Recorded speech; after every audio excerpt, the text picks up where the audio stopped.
السلام علیکم۔ آج جمعرات ہے، نومبر کی 20 تاریخ۔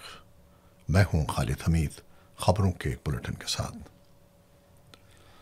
خیبر پختونخوا کے ضلع ڈیرہ اسماعیل خان میں جمعرات کے روز کلاچی کے علاقے ہتالہ میں پولیس کی بختربند گاڑی کو دیسی ساختہ ریموٹ کنٹرول بم سے نشانہ بنایا گیا۔ ڈی ایس پی کلاچی کے مطابق دھماکے میں ڈرائیور سمیت 2 پولیس اہلکار شہید جبکہ 7 زخمی ہو گئے۔ زخمیوں کو ہسپتال منتقل کیا جا رہا ہے جبکہ علاقے میں سرچ آپریشن جاری ہے۔ تاحال کسی فرد یا گروہ نے حملے کی ذمہ داری قبول نہیں کی ہے۔ پاک فوج کے شعبہ تعلقات عامہ آئی ایس پی آر کے مطابق سیکیورٹی فورسز نے ضلع کرم میں خارج کی موجودگی کی اطلاع پر 2 الگ الگ ٹارگیٹڈ آپریشن کیے ہیں۔ ایک کارروائی میں شدید فائرنگ کے تبادلے کے دوران 12 دہشت گرد مارے گئے جبکہ خفیہ اطلاع پر کی گئی دوسری کارروائی میں مزید 11 دہشت گرد ہلاک ہوئے۔ آئی ایس پی آر کا کہنا ہے کہ خوارج کی پوزیشنز کو مؤثر انداز میں نشانہ بنایا گیا اور علاقے میں کلیئرنس آپریشن جاری ہے۔ اقوام متحدہ کی سلامتی کونسل کی پابندیوں سے متعلق کمیٹی کی سربراہ اور ڈنمارک کی نائب مستقل مندوب سینڈرا جینسن لانڈی نے کل عدم تحریک طالبان پاکستان کو ایک سنگین علاقائی خطرہ قرار دے دیا ہے۔ نیو یارک میں ہونے والے اجلاس میں انہوں نے بتایا کہ ٹی ٹی پی کے تقریباً 6000 جنگجو موجود ہیں اور یہ گروہ افغان سرزمین سے پاکستان میں کئی بڑے حملے کر چکا ہے۔ ان کا کہنا تھا کہ گروہ کو افغانستان کے عبوری حکام سے لاجسٹک اور مالی معاونت بھی مل رہی ہے۔ پاکستان کے نائب مستقل مندوب عثمان جدون نے اجلاس سے خطاب کرتے ہوئے کہا کہ عالمی دہشت گردی کا منظرنامہ تیزی سے بدل رہا ہے اور تکنیکی ترقی کے باعث نئے خطرات جنم لے رہے ہیں۔ انہوں نے اس امر کی نشاندہی کی کہ غیر حل شدہ تنازعات اور بیرونی مداخلتیں دہشت گردی کی جڑیں برقرار رکھے ہوئے ہیں۔ پاکستان تحریک انصاف کے بانی عمران خان کی ہمشیرہ علیمہ خان 26 نومبر کے احتجاج سے متعلق مقدمے میں 11 بار ناقابل ضمانت وارنٹ گرفتاری جاری ہونے کے بعد راولپنڈی کی انسداد دہشت گردی عدالت میں پیش ہو گئیں۔ جج امجد علی شاہ نے آئندہ سماعت پر ان کی لازمی حاضری یقینی بنانے کا حکم دیتے ہوئے تمام وارنٹس واپس لے لیے اور ضبط شدہ جائیداد کا حکم بھی ختم کر دیا۔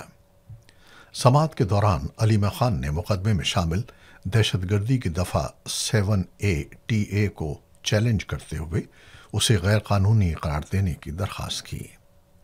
عدالت نے درخواست سماعت کے لیے منظور کر لی اور وکیل سرکار کو نوٹس جاری کرتے ہوئے 26 نومبر کو دلائل طلب کر لیے۔ امریکا کے صدر ڈونلڈ ٹرمپ نے تصدیق کی ہے کہ ان کی نیو یارک کے نو منتخب میئر زہران ممدانی سے ملاقات 21 نومبر کو اوول آفس میں ہوگی۔ غیر ملکی خبر رساں ادارے کے مطابق زہران ممدانی نے اس ملاقات کی درخواست کی تھی جسے صدر ٹرمپ نے منظور کر لیا۔ رواں ماہ زہران ممدانی نے سابق گورنر اینڈریو کومو اور ریپبلکن امیدوار کرٹس سلوا کو شکست دے کر میئر کا انتخاب جیتا تھا۔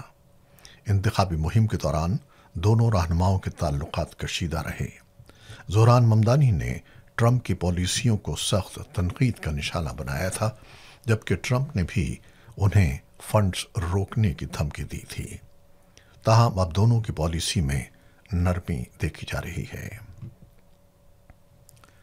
برطانیہ کے وزیر اعظم سر کیئر سٹارمر نے مسلمانوں کے خلاف بڑھتے ہوئے نفرت انگیز واقعات کو مکروہ قرار دیتے ہوئے کہا ہے کہ ایسے اقدامات کی برطانوی معاشرے میں کوئی جگہ نہیں ہے۔ ہاؤس آف کامنز میں خطاب کرتے ہوئے انہوں نے بتایا کہ حکومت اسلاموفوبیا اور نسل پرستی کا مقابلہ کرنے کے لیے عملی اقدامات کر رہی ہے۔ انہوں نے کہا کہ مساجد اور مسلم اسکولوں کی حفاظت کے لیے اضافی فنڈنگ فراہم کی جا رہی ہے جس سے نفرت پر مبنی واقعات کی نگرانی اور متاثرین کی مدد کو بہتر بنایا جا سکے گا۔